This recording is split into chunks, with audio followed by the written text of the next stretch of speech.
Good morning and good evening, everyone, and welcome to our seminar on the effect in Asia of the Biden administration's climate change policy. We have a stellar lineup of speakers for you this morning. I won't introduce each one separately. Their details are on the flyer, and we don't want to take too much of their time. You may have noticed recently that AMPLA has undergone a name change to EARL, Energy and Resources Law Association. And so we'll take a little while for ourselves to get used to that name, and looking forward to having many more members in Singapore and Australia and Chile. Sarah Vilms is going to speak to us this morning on the policy itself and the nature of the changes from the previous policy.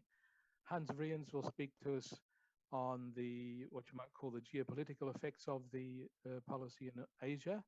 And then Chris Milburn will speak to us on the commercial and other aspects of the policy. So without anything further, I'll hand over to Sarah and let her begin with her slides. Thanks, Sarah. Thanks, Cameron. I really appreciate it. Good morning. It's lovely to be with all of you today. I'm Sarah Vilms. I'm a principal in the Energy, Environment, and Natural Resources Public Policy Practice Group with Squire Patton Boggs in Washington, D.C. I've been with the firm for more than 20 years. Prior to coming to the firm, I worked for the U.S. House of Representatives and the U.S. Senate. And I also, interesting for some of you, I lived and worked in Australia for a year in the early 1990s. I actually worked for the chairman of the Environment Committee then in New South Wales Parliament House in Sydney. So I have lots of admiration for the country and the people of Australia. So today, I've got a lineup for you. I'll just, did that advance? Cameron, did my slide advance? Okay, great. I'm just going to provide an overview of President Biden's climate change policy. Basically, how has it changed from the last administration, the Trump administration? Some specifics of President Biden's climate change policy and opportunities for your sector. Then I'm going to talk a little bit about what's in the bipartisan infrastructure deal that is currently being negotiated. It's actually, I've been watching on my phone updates from the Senate cloakroom on the amendments they're adopting to that as we speak. And then what do we anticipate for reconciliation? That is the second bill that we are anticipating beyond this bipartisan infrastructure deal. And then lastly, I'm going to touch on timing and other important dates. And I'll take a few questions if we have time at the end at that point. So if that's helpful. And I'll also provide you with just an overview of where Squire Patton Boggs operates in the world. We have 44 offices in 21 countries, and I'll provide you with some contact information for me if that's helpful. So let's just jump right into this. So what is Biden's climate change policy? Well, as you may know, with the Paris Agreement, Biden announced a new target for compliance for the United States to achieve between a 50 and 52% reduction from 2005 levels for net greenhouse gas pollution by 2030. The goal, this was set up, the goal is to completely have clean energy electricity by 2035 and net zero emissions by 2050. He's also putting a lot of emphasis on ESG, environmental social governance disclosure. So he's looking at ways to force more disclosure of financial risk with regard to climate change, disclosure from both public and private companies. And as you may know, forcing even just a little more disclosure can help massive shifts in investment from GHG intensive industries to those that are less so. So we can expect to see some of that go on. But so how has this administration's policy changed from the last administration? Well, I sort of feel like any breathing adult might know the difference. It's very night and day. So this policy, this administration, this president believes in science and data. This past June was the hottest in North America on record, and that type of analysis is not wasted on this president. The previous administration did not believe in climate change and largely did not endeavor to advance renewable energy. Also, the election really moved President Biden a little bit more to the left than he already was. If any of you were following, Bernie Sanders and his climate activists had a significant pressure, which forced Biden a little bit more to the left. And so, he really endorses renewable energy, which, as you all know, uses numerous natural resources and minerals in industries and sectors that all of you represent. So that's really important. So we've gone from sort of standing still to driving 100 miles an hour. And this is going to be really good for the natural resource industry. And I'll just highlight two for now. I think there's huge opportunities in minerals. President Biden has said we're not going to be looking domestically to get all of our minerals. We just don't have them. We're really going to rely on our allies for that. It also, with regard to cybersecurity, there's a huge opportunity in this sector. There's a building drumbeat to rely on minerals and components from allies as opposed to non-allies for cybersecurity's sake. So let me just jump into some of the specifics of Biden's climate change policy and opportunities for your sector.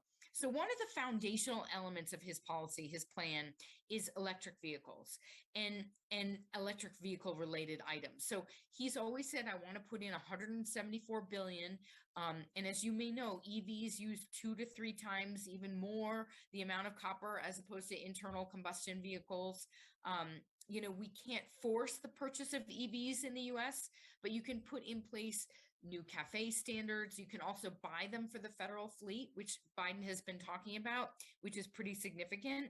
But his 174 billion that he's talking about is basically for a clean automotive industry. It would be for domestic manufacturing incentives, point of sale rebates and tax incentives, 500,000 EV chargers that we've been talking about, establishing new clean school buses, replacing at least 20% of the US school buses with electrification. All of this means a lot of minerals that we don't have, copper, lithium, et cetera, that you all, this is important for your sector. Another component of his plan is the clean energy standard that basically would force utilities to provide more of their energy via carbon-free sources, such as renewable energy, such as solar and wind. And you all know better than I, one blade on a windmill takes, I think, tons and tons of copper. And solar, we need these components as well. There's a lot that your whole sector is supplying in these areas. Tax credits and incentives is another one, a component of his policy, extending the investment tax credit for solar and the production tax credit for wind, also including energy storage in this. This is a big, big issue. So if you apply the investment tax credit to energy storage, such as batteries, grid scale batteries, automotive batteries, again, these use huge components and minerals from your sector, copper, lithium, et cetera. He's also looking to provide 35 billion for something called an ARPA-C. So ARPA stands for Advanced Research Projects Agency. We already have that.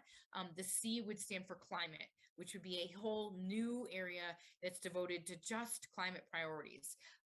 Things like energy storage, hydrogen, advanced nuclear, rare earth elements, floating offshore wind, biofuel, EVs again.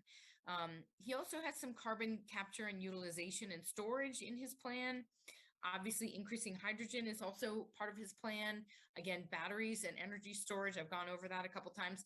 He also has something he's called for the Civilian Climate Corps, which basically would employ young people in climate-friendly jobs. So that's kind of the outline of basically a real rough overview of his policy. But I want to advance now to what's in the bipartisan infrastructure deal currently being negotiated, again, as we speak in the US Congress. Senate is on the floor talking about these right now.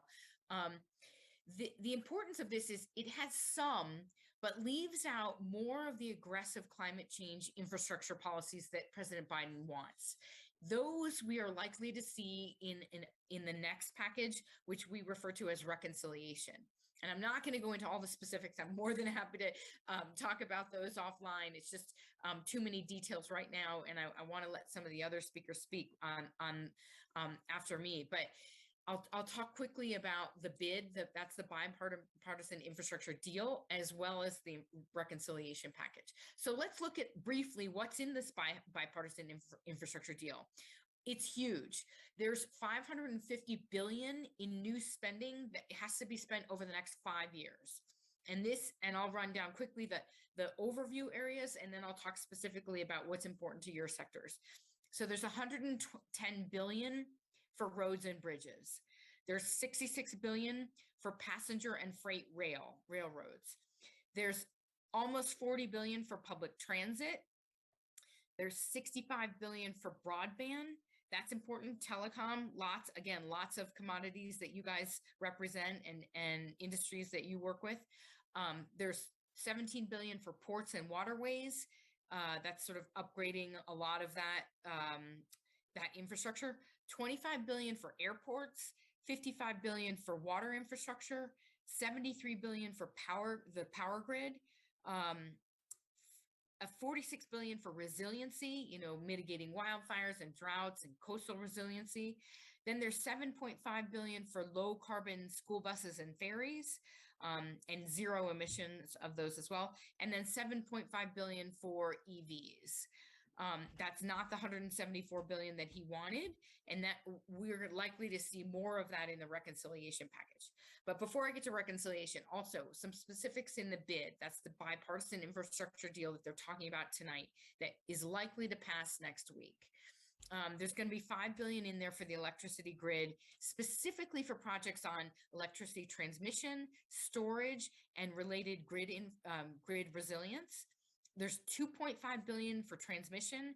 That is upgrading old lines or creating new lines, which is huge. Again, all of these areas are using a lot of the commodities and minerals and sectors that you represent. There's $3 billion in there for matching grants to match investments from the private industry into resilience and other grid investments. And then there's $320 million to better understand our domestic mineral resources, $170 million also along that line of energy and minerals research, $140 million for the DOE, that's the Department of Energy, to carry out a rare earth element extraction, separation, and refinery project.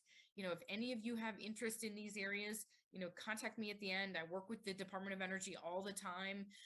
These are unprecedented dollars going into the Department of Energy and other agencies that are really going to be using, again, not just domestic, because we don't have it in the U.S. We're going to rely on our allies for components and minerals and investments.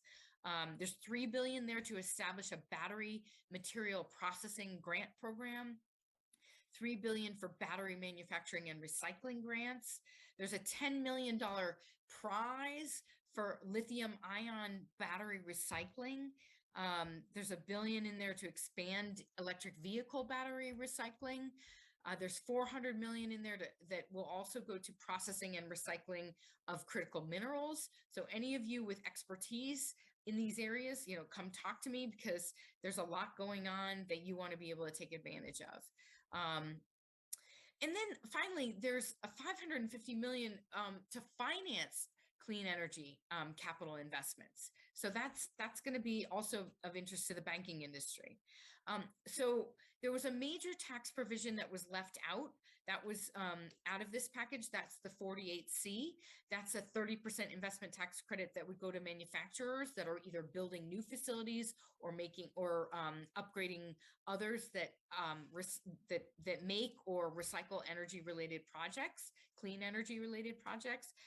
We expect that is going to be going into the reconciliation bill. So let's talk quickly a little bit about what we anticipate for reconciliation. As you may know, this is going to likely be a Democratic-only bill. It's a 50 vote mechanism, and that's the way that the Senate can pass this, because you only need 50 votes as opposed to the 60 that the bipartisan package needs. and items that they're talking about including for reconciliation. So they're talking about extending and expanding the clean energy tax credits. They're talking about establishing the clean energy standard, which I referenced earlier, that kind of encourages, incentivizes utilities to get more of their energy from clean energy sources, from renewable energy sources. There's going to be, they're talking about $27 billion to establish basically a national climate bank that would leverage private funding to invest in clean energy projects and technologies.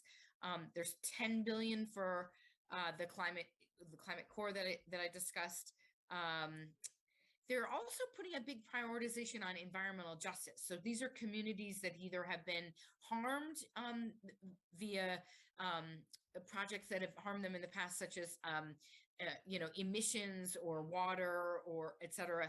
But they're really looking to put 40% of these types of investments in those communities to get them out of that harm. Again, the $174 billion for EV infrastructure, Biden will be seeking the rest of that in this package because he's not going to be able to get it in the bipartisan infrastructure deal that's going on right now. Another $46 billion for domestic clean energy that we talked a little bit about, manufacturing there. And we talked a little bit about the ARPA-C that he wants. That would be $35 billion. So a lot of these items that we noted in his original plan that are likely going to be shunted to the reconciliation package. So let me talk quickly about timing. So as you may know, right now, the amendments are going on tonight on the Senate floor. We expect that this bill will possibly pass by next week. Leader Schumer is not letting members go for recess, which was supposed to start August 7th. He will be pushing that back likely by another week so that they can pass not only the bipartisan deal, but also start the first pieces of the budget reconciliation deal. And what he wants to get there is at least top line numbers and top line priorities laid out before the August recess. And then let me talk quickly about some important dates. So we talked about August 7th. That's a big date because Congress really wants to leave town. So they're going to push that back, but they're really going to hold it over them in order to finish the bill and also to make some first advances on the reconciliation package. September 30th is when the federal government will likely run out of funding. That is the expiration of the FY21 fiscal year. Not only that, there's a bunch of other large looming pieces that probably will not be completed by September 30th that will also expire, such as the surface transportation authorization. That's all of our roads and bridges. The National Flood Insurance Program. There's temporary assistance for needy families. The TSA, Transportation Security Administration. So there's a bunch of these things, plus the debt limit may need to be raised at that point in time. So we're looking at September 30th is to be more of a crisis moment where Congress is probably going to have to pass prior to that date a CR. That's a continuing resolution, at least to get us funded, at least to get the federal government funded for a couple more months. I see this dragging on the bipartisan infrastructure deal as well as the reconciliation package, likely possibly into early December, if not Christmas, because that's really kind of a drop dead date. I don't see it going on into the new year because it's very difficult for Congress to deal with two fiscal years in one. And then you also get the beginning of electioneering. That's pretty much, people are starting before the midterms. You get less cooperation than you have now. So there's some big time deadlines that we're really going to have to deal with at that point in time. I'm just going to advance my slide here really quickly. This is where our footprint is for Squire Patton Boggs as a global company. And this is my contact information. I see that people have put in a couple items in the chat, a couple questions from the chat. I'm trying to see if I can advance it. Let's see. So it says, wow, it sounds like there's a lot of money on offer. These numbers are truly head spinning. Will Australia remain a friend of America, and how can we help you spend all that money? It's a really great question. I mean, yes, absolutely. Australia is going to be big because it's an ally. And as you may know, there's this huge movement for the U.S. to get away from reliance on China. And we rely on China for almost everything right now. So I think Australia will be playing a significant factor, a significant role in this new economy and new spending that's going to happen. But you want to have a role at the table. You're going to want to have advocates there for you. You're going to want to be talking to the Department of Energy. You're going to want to be talking to the White House. We can definitely help you do that if that would be helpful. So a couple other questions that are in Spanish that I don't understand, or Italian that I may not understand. But one of the comments here, and I'll just reference it because I think it's important. It says everyone loses when they fund this through printing money, unfortunately. And I agree completely. And that is why the bipartisan infrastructure deal, both sides of the aisle, both Democrats and Republicans, have been insisting that is a fully paid for deal. And that is also one of the reasons why it wasn't as big as people wanted it to be. So that's a fully paid deal. The reconciliation package will also be a fully paid deal. And I can do a whole nother seminar on reconciliation, and how they'll pay for it. But I think some of that will encompass some tax cuts and some other revenue raisers that are very interesting. But those are really good questions. And I agree, we need to be paying for these packages. So I'll stop there because I want to let some of my colleagues speak. But my contact information is on the screen. So please reach out to me if there's questions that you have, or if I can be helpful to you. But I've really appreciated speaking with you all today, and I look forward to being in touch with you. Thank you, Cameron, for the opportunity to present today, and to my colleagues on this presentation. Thanks very much, Sarah. Very tantalizing look at what's happening over there, dangling the bait in front of us. Hans, we'll turn to you now, please, to tell us what's happening on the ground in Asia. Thank you very much, Cameron. I hope everybody can hear that. I'm going to share my screen, and delighted to be here. So my name is Hans Vriens. I'm the managing partner of Vriens Partners, leading government affairs firm around Southeast Asia. Can everybody see that? I'm going to talk. I think we heard the good news from Sarah.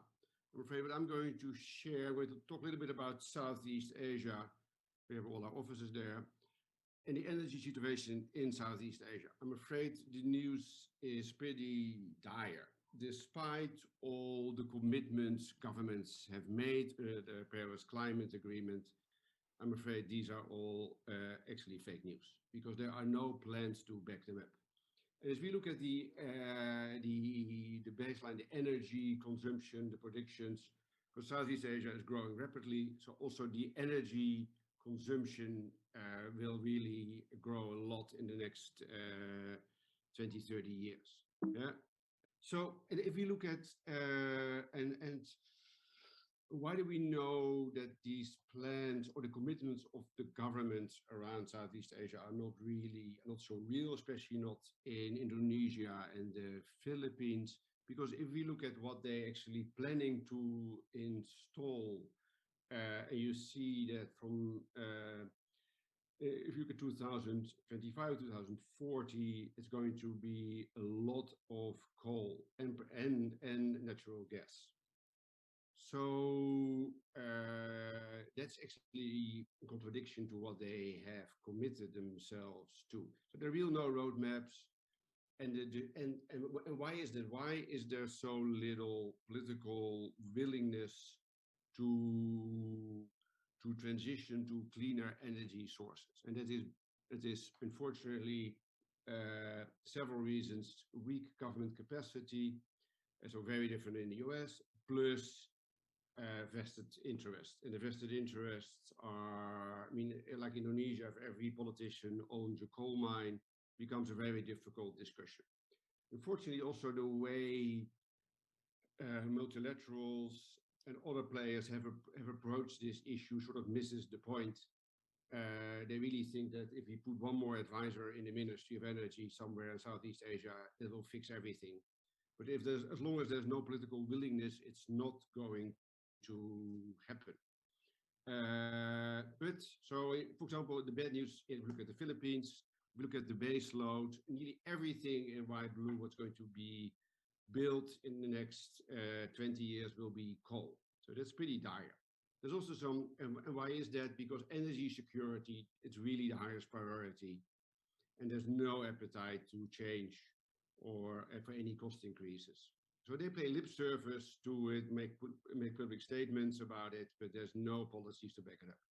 The good news is actually Vietnam. So there is some good news. We just had a major success over there in offshore wind. It wasn't really part of the government's plan, but now, thanks to the great work of the Global Wind Energy Council and us, it is. And with some luck, there's going to be 8 gigawatts of installed capacity of offshore wind built by 2030. So that's a major change. So change can come. It just requires a very different approach to what we have seen so far. So, but hopefully we will see more of that. And because I mean, Southeast Asia is next to all of you, or if you are in Singapore, you're right in the middle of it. So it's extremely important to work on this change, and I think that needs all of your help to achieve that. Let me stop there, Cameron. Lovely. Thanks very much, Hans. That's very interesting to see the other side of the coin of what is and is not happening here. We might go to Chris then to speak to us on the commercial and other aspects of the policy change. Sure. Thank you, Cameron, and it's a pleasure to be here, everyone. My name is Chris Milburn. I am a managing director with Secretariat Advisors. We're an international consulting firm and get involved in disputes as expert witnesses and as consultants to companies and my group, we work with valuation and quantifying economic damages, and I do a lot of work in international arbitration, especially in the resource sector. So I do a lot of mining and oil and gas mining arbitration on the valuation and damages side. So today I'm going to speak just a little bit about my views of the impact of the U.S.'s climate change policy on resource projects in the Asia Pacific region. So there's 2 sort of key trends, not to oversimplify, but that I'll be discussing. First is really this gradual move away from the use of fossil fuels for energy generation and to power vehicles. And so, generally, as we move away from fossil fuels, as Hans points out, it's not going to be easy, and there's a lot of lip service being paid and a lot of commitments being made, but the proof will be in the pudding as in terms of whether or not any of these commitments or any of these initiatives are actually going to be followed in the future. But to the extent that we, as a society, are able to move away from these fossil fuel projects, that's obviously going to have a negative impact on projects in the Asia Pacific region. And the second trend is really the simultaneous move towards renewable energies like solar, wind, and biomass, and others.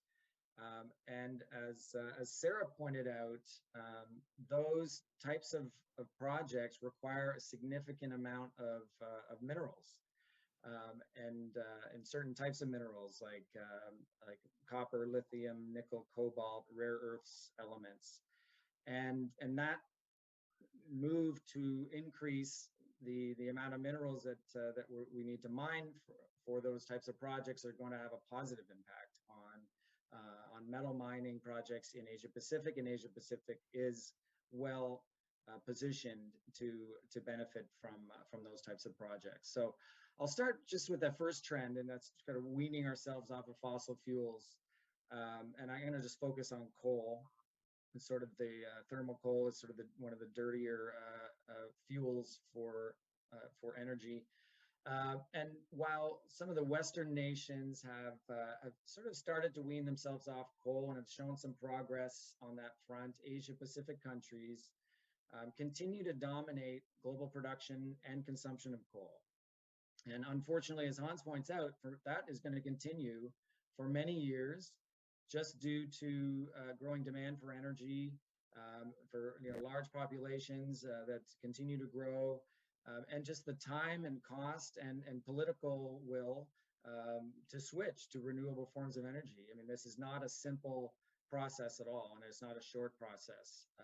And just in terms of President Biden's new climate policy and the initiative to move away from fossil fuels, I kind of view it as not as a game-changing move that on its own is going to have some major impact, or it's not going to solve climate change by any stretch, but rather it's more, I view it as a necessary positive step within the larger global effort to transition from fossil fuels to renewable energies.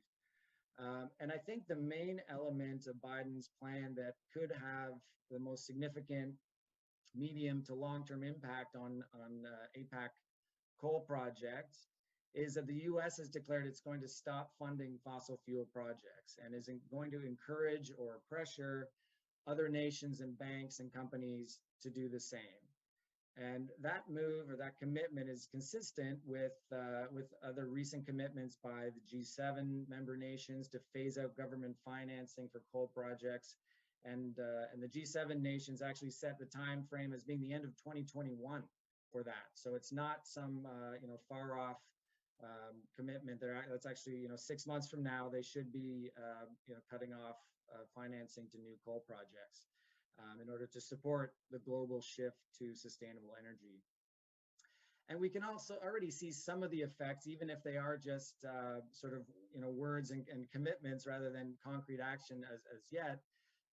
But from Biden's new policy. So I think Japan had a climate summit in Washington back in March, and out of that they also agreed to stop financing for coal projects overseas, and are also going to concentrate on renewable energy sources like wind. And actually, in terms of some concrete action after that meeting, and maybe it's not like a direct result of that meeting, but in April, there was a joint venture in Japan for a 1.3 gigawatt coal-fired power plant that was scrapped, ostensibly due to the government's tighter environmental rules, and that banks were curbing financing for carbon-intensive projects. And the joint venture companies involved in that are now considering building a cleaner biomass facility instead. So, whether or not that's to do with a result of Biden's new policy or just part of the movement, away from fossil fuels towards renewables, is not known. But it does seem like progress in some respects. South Korea also had a climate summit with the U.S. and also pledged to stop funding coal-powered plants overseas, and agreed to plans to set up more ambitious schedules of phasing out the coal use at home. Again, mindful of Hans's comments. Again, it's commitments, it's politicians, putting out pledges and promises, some of which are many decades into the future. So while it's positive, it's also there needs to be action behind it in order to actually create any meaningful change. And there's many other examples in Asia Pacific of governments and banks getting on board and making similar commitments. And just mentioning a few, in Bangladesh, they canceled plans for 29 new coal plants, and that's after banks in South Korea and Japan, which are kind of the major Asian coal investors, announced new regulations on coal power development. Hans mentioned Vietnam. In their new power development plan, it included canceling 7 planned coal projects, 6 of which were already in progress. In November of 2020, the Philippines proposed a moratorium on new coal projects. So again, whether or not that comes to anything, but it's moratoriums on entire industries. It is a pretty drastic step. Whether or not they actually pass one or not is another issue. The Asian Development Bank recently announced that its plans to stop financing coal projects in Asia Pacific. Singapore's three major banks also announced a total end to coal power financing. Interestingly, in Australia, which is the world's second largest exporter of thermal coal, so obviously they have an economic interest to keep that going. They are also seeing a significant shift in the banking sector attitudes towards financing coal in their lending portfolios. And their four largest banks, they've committed to tightening lending criteria for the thermal coal industry. I'm not sure exactly what that means, but it's interesting that it's not as concrete as some of these other banks who've said we're not going to, after a certain point, we're not going to lend at all for new coal projects. The banks in Australia are tightening lending criteria. So not sure what that means, but it sounds like a bit of a less of a step than some of these other banks and governments. And then lastly, Coal India Limited, which is the world's largest coal company, is starting to shift to renewable power. They made an investment in 2021 in a 3 gigawatt solar power project. I think it was a joint venture with a state-owned entity that's worth about 1.7 billion, and it's also closed 82 coal mines in 3 years in the past up to 2020. So some good news there, but again, you take it with a grain of salt because these politicians and even companies, they can say these things, but whether or not they're actually going to back it up with action.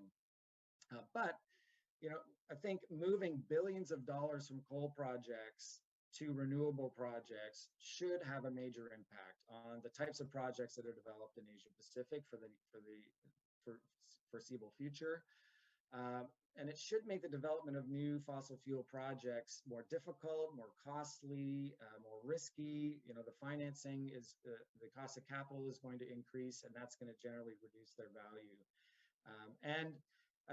Some studies that I recently was looking at were indicating that we've reached a sort of a tipping point now where the capital costs to build a new coal project are actually higher than the capital cost to build a solar generation or a wind project. So we're sort of at that tipping point where it makes economic sense and environmental sense to be moving in this direction, but it's still a matter of overcoming the inertia and moving away from the vested interest and political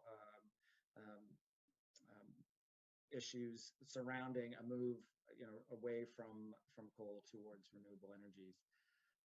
And there is also a risk that the lender of last resort will be China, and that will push certain developing nations towards into China's arms, so to speak, and that they will continue to fund projects with its Belt and Road Initiative potentially, and that could increase China's influence even further. So U.S. and other nations need not only to stop financing coal, but they also need to help developing countries and other countries to promote or to follow renewable energy solutions for their energy needs. And just a word on China, they are the largest greenhouse gas emitter globally. And last year they announced they would hit peak emissions by 2030 and become carbon neutral by 2060, which obviously is a long way out, but even that would be the biggest reduction in projected global warming gases of any climate commitment to date. So it's a very ambitious goal, and there's already concern that they're not acting in a way that they would meet those goals. There's a recent study out of London that concluded that China would have to close almost 600 coal projects or coal plants in the next decade in order to meet their goals and stop building new ones, obviously. And there's concern, that they're not going to meet their deadlines because they still seem to be adding coal plants at about the rate of 1 per week. So while Biden's policy is a step in the right direction, as just part of the global movement towards renewables, for any meaningful progress to be achieved, China needs to be on board. needs to step up its efforts, as do all the Asia Pacific countries, and the U.S. is number 2. They need to step up their efforts as well, and use their influence to help other countries in Asia Pacific and around the world to do the same. And just moving to the second trend, which is moving towards renewable energy. It's a bit, a transition to clean energy is a bit of a shift from a fuel-intensive system. So we burn fuel, or we burn oil, we burn gas, we burn coal. It's more to a material-intensive system. So these green energies don't require fuel to operate. They require minerals and materials to build them. So in order to achieve greenhouse gas emissions and get to a net zero, it's really going to require a massive deployment of a wide range of clean energy technologies, many of which rely on minerals that we've discussed and Sarah was mentioning, such as copper, lithium, cobalt, rare earths elements, and those kinds of minerals.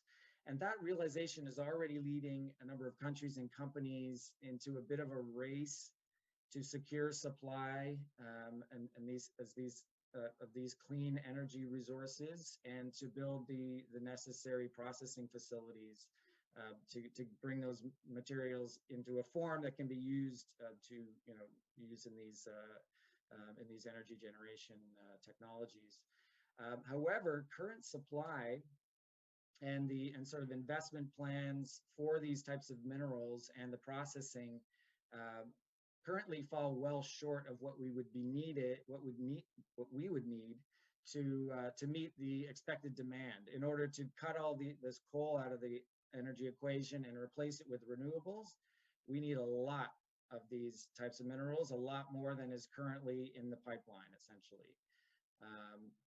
So in the near term, some of these minerals might be in sort of supply-demand balance, but in the long term, the expected demand is well over the supply. So that's going to be something to watch, and something that's going to be very important to get that investment into those projects in a timely fashion, because it can take 7 to 10 years to get a mining operation off the ground. So it's not something that we can react to very quickly. But on the positive, Biden's new policy and bringing the U.S., I think he brought them back into the Paris Climate Agreement. It does take care of a bit of a lingering uncertainty in global energy markets. So in Asia, energy companies and investors can breathe a bit of a sigh of relief and plan their investment strategies accordingly. And just as the U.S. can use its influence to move financing away from coal, they can also use that influence to put financing towards renewable energy as well. And as Sarah mentioned, they've also pledged a significant increase in spending in research and development, funding, and multilateral collaboration on clean energy innovation, which is very important. We need to keep things moving in the right direction on the innovation side of things, because essentially the technologies that we need to solve our green or climate change issues, they really either they don't exist currently, or they're just not perfected. They need to be cheaper, they need to be more efficient. So countries like the U.S. and others need to be investing in innovation to move those technologies along. And as I mentioned, generally, Asia-Pacific countries are well placed to benefit from an increase in mining for these types of minerals and processing. And notably, China is sort of ahead of the curve right now and leading the pack. They currently dominate the value chain for a number of these minerals, especially on the processing side. And so I'll just maybe quickly run through each of the minerals and just a bit of a lay of the land on them. So lithium, that's used in batteries and other renewable energy technologies. In terms of lithium reserves and resources, the top 10 countries are dominated by North and South America, but Australia and China are top producers. But China dominates lithium processing and has also invested heavily in mining projects overseas. So in Australia, in the DRC, in Chile. So it seems like China is on on, like I said, as I said, it's sort of leading the charge or ahead of the curve on securing access to these types of minerals, and others are sort of playing catch up. So second one, copper. Large amounts of copper are needed for any type of electricity, electrical technologies, electricity networks, wiring, and other electrical technologies. So copper could actually benefit the most from a shift towards renewable energies. Its extraction is more evenly distributed around the world. There's 5 countries in the Asia Pacific region in the top 10: Australia, Russia, Indonesia, China, and Mongolia. And again, China dominates copper processing. They have about 40% of the global total. Nickel, also used in batteries. Asia Pacific countries are well represented in the reserves and resources. 6 of the top 10 spots are in Asia Pacific. Indonesia is a major world producer. Australia, Russia are top 3. And again, in terms of processing, China leads the world, and Indonesia and Japan are up there as well. And the last one, rare earths elements. The name is a bit of a misnomer. They are fairly common, but very critical for renewable energy. They're used to make things like very powerful magnets. I guess the rare part about them, or the more difficult part about them, is the processing side of things. There's not a lot of processing facilities in the world to fully process rare earths into the form they need to get into in order to be used in a wind farm or whatever. And so that is potentially going to be a problem in terms of global supply. Again, China is dominant on the supply chain. I think they hold about 90% market share across the entire value chain. And currently, even non-Chinese rare earths would need to be sent to China to complete the processing. And there are countries, like I think Sarah mentioned, in the U.S., they're starting to invest in processing facilities, but it's going to take quite a while for them to catch up. In 2010, China announced they were going to ban exports of rare earths, and that kind of sent alarm bells out to other countries. And since then, other countries have been trying to catch up and have been starting new projects in rare earths. So that's definitely a space to watch. I think there was a WTO case that prevented China from banning the export of rare earths, but that may be something that we see in future.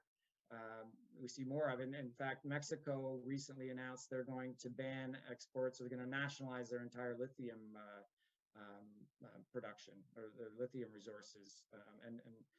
And many countries around the world are putting these minerals on their strategic minerals lists that they're going to be keeping a close eye on and make sure that they can ensure a security of supply. So I think I'll stop there, and happy to answer questions. And yeah, thanks for having me, Cameron. Thanks very much, Chris. That was very helpful. Just one question while we wait to see if others come through. What do you think companies in our region could be doing to take advantage of all that's happening?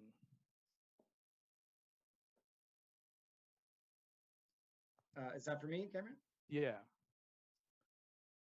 Well, I think just understanding all of these trends and trying to sort out how it might all play out. I mean, it seems to me like that there's opportunity in exploration, in new mines in rare earths, in copper, in lithium. So we're going to need a lot more of these minerals than the projects that we have. So putting some investment into new projects would be definitely something to look at. Also, just working on new technologies or improving the existing technologies, I think would help get different countries more up that curve on the renewable side of things. But anyway, just a few ideas. Is there going to be a perverse effect on the price of coal with fewer coal mines, and so there's going to be less supply, but it sounds like for quite a while there's going to be quite a bit of demand there. Do you think it's going to have a perverse effect for a time? Yeah, I think there's going to be potentially, I think there's definitely potential for some severe disruptions in the coal market and the coal price, as you say, like as the financing dries up and just the social stigma around operating in coal kind of increases, it's going to play havoc with the coal prices, because we're still going to need a lot of coal, and if the existing projects can't meet that supply, the price is going to go through the roof. But so that'll be definitely interesting to see how that kind of plays out. And there may be kind of correcting events where things start to get out of control, and then people realize, well, we got to bring things back online, and so you might see some more investment going back into coal as they realize that it's not going to be as quick a transition as some of the current commitments seem to think. So it sounds like it'll be a little while before we reach a tipping point. I think so. Yeah, I'm interested to hear what Hans thinks of that. Yeah, I mean, in this region, Southeast Asia, well, it's going to take a while. I mean, it will take a very different effort to really achieve that. I mean, it's great to see, as Chris said, that all the actions taken by ADB and Western banks, but as long as the Chinese are happy to build and fund, these projects are still going ahead.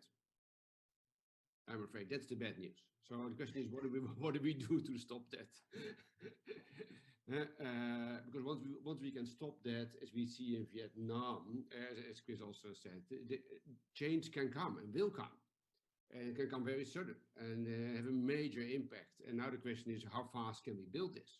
So there will be can be very disruptive. But my point is, we need to see some major political change in some of these countries before that will happen. Very good. Well, thank you both, and thanks, Sarah. I think that brings us up to the hour. And thank you, everyone, for your time. And we look forward to being in touch again and to have you as members of AMPLA, or EARLA, as we now are. Good. Thank you, and good morning and good evening. Thanks very much, Cameron. Thanks, everybody. Thanks Bye-bye. a lot, Cameron.